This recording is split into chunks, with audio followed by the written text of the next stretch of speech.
अस्सलाम वालेकुम नाजरीन, आप देख रहे हैं सुनो डिजिटल और मैं हूं मोहम्मद फैसल खान। नाजरीन, हालिया वफाकी बजट में सोलर पैनल्स की दरामद पर 18% जीएसटी आयद करने के बाद मार्केट में सोलर पैनल्स की कीमतें आसमानों को जा लगीं।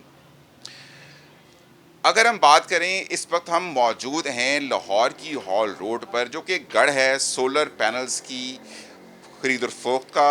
इसके साथ साथ यहाँ पर ऐसे ट्रेडर्स मौजूद हैं जो सोलर पैनल्स के साथ साथ इन्वर्टर्स भी सेल करते हैं, बैटरीज भी सेल करते हैं। तो बहुत बड़ी मार्केट है, एक अच्छी मार्केट है ऑल रोड, जहाँ पे आपको इजीली जो है वो अवेलेबिलिटी है सोलर पैनल्स की भी और इन्वर्टर्स की भी और बैटरीज की भी। बात करेंगे ये जो हालिया बजट के अंदर जीएसटी आयद किया गया 18% सोलर पैनल्स के पर, उस बारे में बात करेंगे। जो है नासिर महमूद एमटीसी ट्रेडर्स के प्रोपराइटर हैं, उसके साथ सोलर एसोसिएशन के जो हैं वो प्रेसिडेंट भी हैं। तो उनसे बात करेंगे, उनसे जानेंगे कि क्या कहेंगे आप इस टाइम पे सोलर की जो मार्केट है सोलर पैनल्स की, उसमें क्या तब्दीली आ गई, क्या जो है वो ज़मीन आसमान हिल गए, क्या मामलात हैं। बिस्मिल्लाहिर्रहमानिर्रहीम। Thank you very much Faisal भाई। मैं आपको बताऊंगा कि जीएसटी लगने से पहले सोलर का बिज़नेस बहुत अच्छा चल रहा था, क्योंकि लोगों की पहुंच में था, जीएसटी नहीं था, प्राइस तकरीबन ऑलमोस्ट चाइना की प्राइस के बराबर थी, क्योंकि ना तो इसमें स्मगलिंग थी, ना इसमें किसी किस्म का टैक्स था। तो गरीब आदमी से लेकर अमीर आदमी तक, किसान से लेकर इंडस्ट्रियल लोगों तक, हर इंडस्ट्री में जो हमारी एक मेगावाट्स में बिजली इस्तेमाल होती है, उनकी रेंज में था ये। हर आदमी ने इससे इस्तेफ़ादा हासिल किया। इस बजट में पहली मरतबा इसके ऊपर भी जो है ना शिकंजा डाल दिया गया। ये खूबसूरत अल्फाज का चुनाव करते हैं और जाल डालने की कोशिश करते हैं कि किसी तरह जो है ना हमें आवाम का जो रिलीफ है वो उसको छीन लें। इस बजट में इन्होंने 18% जीएसटी लगाया, जिसकी वजह से समझ लें कि 18% अगर 100 रुपये की आइटम है तो वो 118 रुपये की हो गई। एक आदमी जो घर से 10 प्लेटें लेने के लिए आया, उसकी पॉकेट 9 प्लेटों पे आ गई। और ये काम ऐसा है कि 1 यूनिट एक पैनल इस्तेमाल नहीं होता, ये मल्टीपल पैनल्स हर घर की ज़रूरत के हिसाब से, हर इंडस्ट्री की ज़रूरत के हिसाब से, हर किसान की ज़रूरत के हिसाब से ये ग्रुप ऑफ पैनल्स मिलके एक यूनिट बनते हैं और फिर ये अपना फंक्शन परफॉर्म करते हैं। अच्छा नासिर, मुझे ये बताइए कि थोड़ा सा आम आवाम की आसानी के लिए ये बताइए कि पर वॉट कीमत में क्या फ़र्क आया, पैनल्स के हिसाब से उसमें कितने वॉट होते हैं उसकी कीमत में क्या फ़र्क आया। अगर हम चले जाते हैं बड़े लेवल पे केवीज में, तो उसमें कितना फ़र्क आया कीमत में, पहले क्या थी अब क्या हो गई है। जी, बहुत अच्छी बात की आपने। आम आवाम के समझने के लिए मैं आपको बता देता हूँ कि पैनल्स लाइक एक पैनल जो आम तौर पे इस्तेमाल होता है, लाइक 558 वाट का पैनल हो गया, 580 वाट का पैनल हो गया, इसकी प्राइस पर वाट के हिसाब से कैलकुलेट की जाती है। फ़ी वाट की पैनल की प्राइस जीएसटी लगने से पहले 28 से 30 रुपए के दरमियान थी, depending on the brand of solar panel. अब like let's take it this way कि एक पैनल जो पहले 30 रुपये पर वाट था, जीएसटी लगने के बाद वो उसकी प्राइस 35-36 रुपये तक आ गई। और एक पैनल जिसकी कॉस्ट 17,500 रुपया बन रही थी, वो 20,700 रुपये पे चला गया। 3,000 से 3,500 रुपया फ़ी पैनल महंगा हो गया। और जब ये एक छोटे घर में, छोटा घर 3 मरले का या 5 मरले का कह लें, वहाँ पे कम से कम 10 पैनल की ज़रूरत होती है।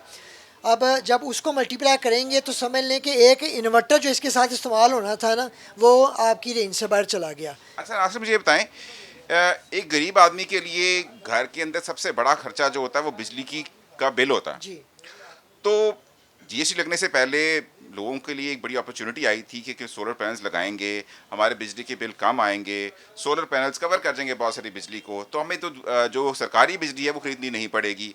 तो अब जब जीएसटी लग गया है, ज़ाहिर कीमत बढ़ गई है, तो आप एक आम आदमी का जो पर्सपेक्टिव बताएं कि वो किस तरह इस टाइम पे किस तरह से जो मामला को देख रहा है।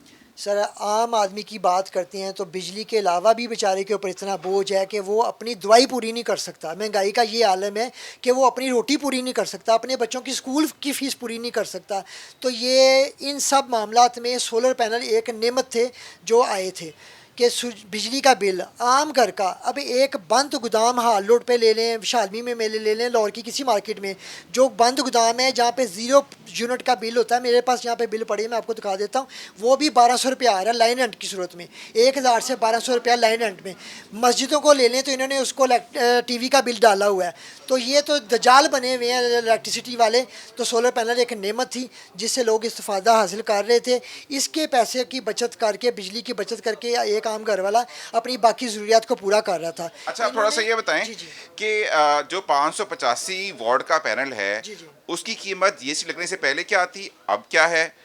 5 केवीए का जो पूरा का पूरा सिस्टम है, उसकी कीमत जीएसटी लगने से पहले क्या थी और अब क्या है? इसी तरह जो 10 केवीए का जो है पूरा का पूरा सिस्टम है, उसकी कीमत जीएसटी लगने से पहले क्या थी और अब क्या है? जी, मैं आपको बता देता हूँ। एक आम पैनल की कीमत 17,500 रुपया ऑलमोस्ट पहले थी जीएसटी लगने से। अब वो 20,700 से लेके 21,000 के दरमियान चली गई है। यहाँ पे ये फ़र्क आ गया। और 8-10 पैनल, जब 10 पैनल लगते हैं ना, तो ये 30,000 रुपये का फ़र्क बन जाता है, which is a huge amount. एक चीज़ होगी। दूसरी चीज़, सिस्टम दो टाइप का होता है, एक ऑन ग्रिड सिस्टम होता है, एक हाइब्रिड सिस्टम होता है। ऑन ग्रिड सिस्टम वो होता है जिसमें हम वापडा के साथ ग्रीन मीटर लगवा लेते हैं, गिव एंड टेक करते हैं। तो उसकी प्राइस के अंदर तकरीबन कह लें आप 2 लाख रुपए का डिफरेंस आ गया। एक 10 किलोवाट के सिस्टम में 2 लाख रुपए का डिफरेंस आ गया। वो कैसे? सर 18% जीएसटी, जो कहने को 18% होता है, इसके साथ छोटे छोटे टैक्स और भी ऐड हो जाते हैं। जब हम इंपोर्ट करते हैं, जब जीएसटी ज़ीरो होता है, तो वो ज़ीरो के साथ मल्टीप्लाई हो रहे होते हैं टैक्सेस।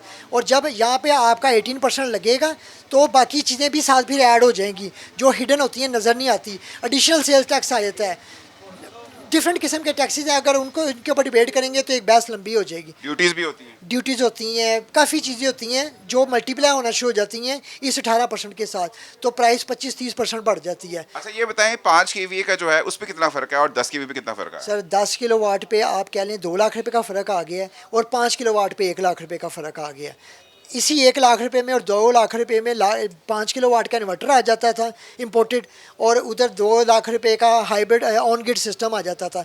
तो ये समझ लें कि पैनल ने तो अकेले ने काम नहीं करना, इसके साथ इन्वर्टर चाहिए, केबल्स चाहिए, बैटरियाँ चाहिए, पूरा के इंफ्रास्ट्रक्चर एसओपीज़ हैं जिनको पूरा करना पड़ता है, फिर ये काम करते हैं। तो ये समझ लें उन्होंने उसके अंदर से जो मेन यूनिट है उसकी प्राइस तक ऑफ कर ली है। अच्छा, आप ये बताएं कि आप इस टाइम पे आपकी क्या क्या चाहते हैं, हुकूमत को क्या कहना चाहते हैं? कोई हुकूमत को ना कोई ऐसा क्या इकदाम ले कि जिससे एज आ जो ट्रेडर आपके लिए भी आसानी हो जाए, और एक जो कस्टमर है जो कि एक मीडियोकर कस्टमर है जो कि अफोर्ड कर सकता है समहाउ सोलर पैनल्स को अपने घर पे इंस्टॉल करना, उसके ज़रिए से बिजली जो है वो इस्तेमाल करना, उसके लिए उसके हवाले से क्या आपकी सजेशंस हैं हुकूमत को आप देना चाहते हैं? सर मैं तो हुकूमत को इल्तिजा ही कर सकता हूँ। मैं तो दरख्वास्त करूँगा कि खुदारा ये जो 18% आपने लगाया है इसको ख़त्म कर दें, आवाम को फैसिलिटेट करें, बैंकों के ज़रिए 0% मार्केट पे लोगों को लोन दिया जाए ताकि लोग अपना सिस्टम इंस्टॉल करने की कैपेसिटी में आ जाएं। उसके अलावा ग्रीन मीटर लगाने की फैसिलिटी प्रोवाइड की जाए। ग्रीन मीटर लगवाना भी एक अजाब है। उसके लिए पहले स्पीड मनी देना पड़ती है, तो फिर हमें वो एनओसी देते हैं। उसके बाद ग्रीन मीटर हमें ख़ुद बाय करना पड़ता है, उसकी कॉस्ट पे करना पड़ती है। जो पहला हमने 3 फेस मीटर घर पे लगा होता है या सिंगल फेस मीटर लगा होता है, वो ये उतार के ले जाते हैं, वो भी हमने ही परचेज़ किया होता है। वो उतार के लेके जाते हैं और उसको आगे जाके दोबारा रीसेल करते हैं। वो ही इन्वर्टर वो लोग आम सारिफिन जिन्होंने ग्रीन मीटर नहीं लगाना, वो इनसे जाके दोबारा परचेज़ करते हैं। आपने बात की स्पीड मनी कोई रिश्वत का दूसरा नाम है? सर ये हर आदमी को पता है कि इसका मतलब क्या है। इस चीज़ के बगैर आम आदमी को बताए ना। सर आम आदमी हमसे बेहतर समझता है। अब इसको अगर वैसे अब आम अल्फाज में अगर आपको नहीं पता तो मैं बता देता हूँ, इसको रिश्वत कहते हैं। जब तक हम ये खाना रिश्वत वाला पूर्ण नहीं करते उस वक्त तक कोई भी काम नहीं होता।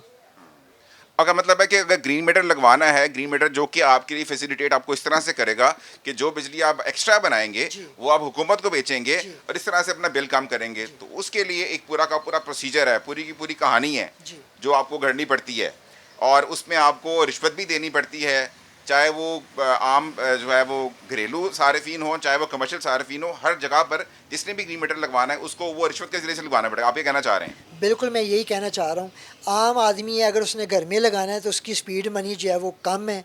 किसी इंडस्ट्री ने लगवाना है तो उसकी स्पीड मनी का लेवल, उसकी अमाउंट ज़्यादा है।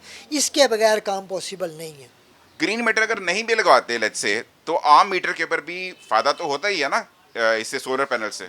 सर अगर हम ग्रीन मीटर नहीं लगाते तो उसमें फ़ायदा नो डाउट होता है।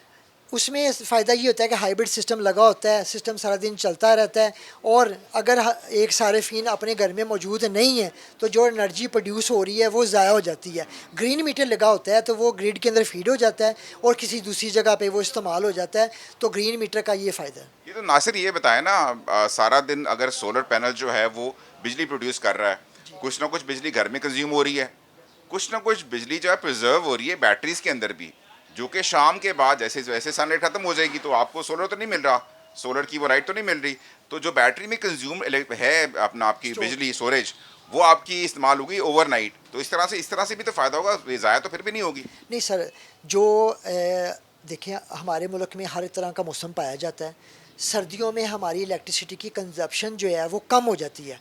बैटरी के अंदर एक लिमिटेड स्पेस होती है उस एनर्जी को स्टोर करने की। अब सर्दियों में battery, let's take it this way कि हमने 100 एम्पेयर की या 200 एम्पेयर का पावर बैंक लगाया है, विद इन आवर और 2 आवर वो पावर बैंक फुल हो जाएगा। तो यहाँ पे तो 8 से 10 घंटे सूरज हमें जो है ना एनर्जी प्रोवाइड कर रहा होता है, तो वो 2 घंटे हमने यूज़ कर लिया तो बाकी 8 घंटे हमने ड्रेन करना है। तो अगर हम उसको ग्रिड के अंदर फीड कर दें और इंडस्ट्री को वो इलेक्ट्रिसिटी चली जाए तो उसमें मुल्क का भी फ़ायदा है, आवाम का भी फ़ायदा है। नासिर आपका बहुत बहुत शुक्रिया, बड़ा अच्छा आपने गाइड किया, so nice of you, thank you so much. Player meeting sir, thank you. Same है, सेम है। लें जी, नासिर ने हमें पूरी तरह गाइड किया, हमें पूरी तरह बताया कि सोलर पैनल का के क्या बेनिफिट्स हैं। इसी तरह सोलर पैनल्स का अगर आप ग्रीन मीटर लगाते हैं उसके क्या बेनिफिट्स हैं। ज़ाहिर सी बात है, जब ग्रीन मीटर आपके पास लगा हुआ होगा, आप जो बिजली प्रोड्यूस कर रहे होंगे और जो कंज्यूम हो रही होगी, उसके अलावा जो एक्स्ट्रा होगी वो आप गवर्नमेंट को बेच सकते हैं, इस सेंस में कि आपका जो बिजली का बिल आएगा उसमें उसकी कटौती हो जाएगी। तो इस तरह से आपका बिजली का बिल काफ़ी कम हो जाएगा। उसके बाद उन्होंने ये भी बताया कि अगर जीएसटी ये इन्फोर्स हो जाती है, तो उसके बाद सबसे बड़ा जो प्रॉब्लम आ जाएगा आम सारिफिन के लिए, वो ये कि उनके लिए जो अब आज से कुछ अर्सा पहले, यानी आज ये जीएसटी लगने से पहले 10 प्लेटें खरीद सकते थे, अब उनके लिए मुमकिन नहीं कि वो 10 प्लेटें खरीद सकें। अब वो मैक्सिमम खरीदेंगे 9 प्लेटें, 8 प्लेटें, जो शायद उनकी ज़रूरियात को पूरा ना कर सकें। तो उन्होंने हुकूमत से इल्तिजा की है कि हुकूमत बराए मेहरबानी ये जीएसटी के जो इसको आयद करने को वापस लें, ताकि आम आवाम के लिए भी आसानी हो। साथ साथ उन्होंने ये भी कहा कि ट्रेडर्स जो हैं उनके लिए मुश्किलात बढ़ गई, क्योंकि उन्होंने भी चीज़ें ज़ाहिर ट्रेड करनी है, तो डिमांड होगी तो वो चीज़ आगे जाएगी, कोई खरीदेगा तो उनसे, तो फिर ही उनको वो चीज़ उनके बिकेगी, उनको पैसा मिलेगा। इसी तरह जो बेचने वाले हैं उनके लिए भी मसला हो रहा है। तो ओवरऑल पूरा का पूरा सिस्टम जो है वो उसका प्रॉब्लम चल रहा है। अगर जीएसटी लगता है तो, अगर नहीं लगता तो फिर ज़ाहिर सी बात है काफ़ी आसानी है। और दूसरी बात ये भी है कि उनका ये भी कहना था कि जो आम आदमी है, गरीब आदमी है, उसके लिए अपने घर का खर्चा चलाना बहुत ही मुश्किल हो गया हुआ है। 2 वक्त की रोटी कमाकर अपने बच्चों को खिलाना, उसके साथ साथ अपने जो फैमिली वाले हैं उनके जिनके बच्चे हैं उनको स्कूलों में पढ़ाना है, स्कूलों के फीसेस हैं, बेतहाशा खर्चे हैं। उसके ऊपर अगर ये खर्चा लोगों को थोड़ी सी आसानी मिल रही थी सोलर पैनल्स के हवाले से, तो अगर आसानी इसको छीन लिया गया वापस, तो उनके लिए बड़ी मुश्किल हो जाएगी, उनके लिए गुजारा करना बड़ा मुश्किल होता है। वैसे भी उनका कहना था कि सबसे बड़ा खर्चा किसी भी घर के अंदर वो उसका होता है बिजली के बिल का। बिजली के बिल का खर्चा बहुत बड़ा खर्चा है। इस हवाले से उन्होंने रिक्वेस्ट की है हुकूमत से कि वो जीएसटी जो आयद करने का जो इकदाम है इसको वापस लें, ताकि आम लोगों के लिए भी आसानी हो और जो कारोबारी तबका है उनके लिए भी आसानी हो। तो अपना बहुत सारा ख्याल रखें, अपनों और अपने घर वालों का, अपने इर्द गिर्द के लोगों का ख्याल रखें, और देखते रहिए सुनो डिजिटल, यकीन के साथ।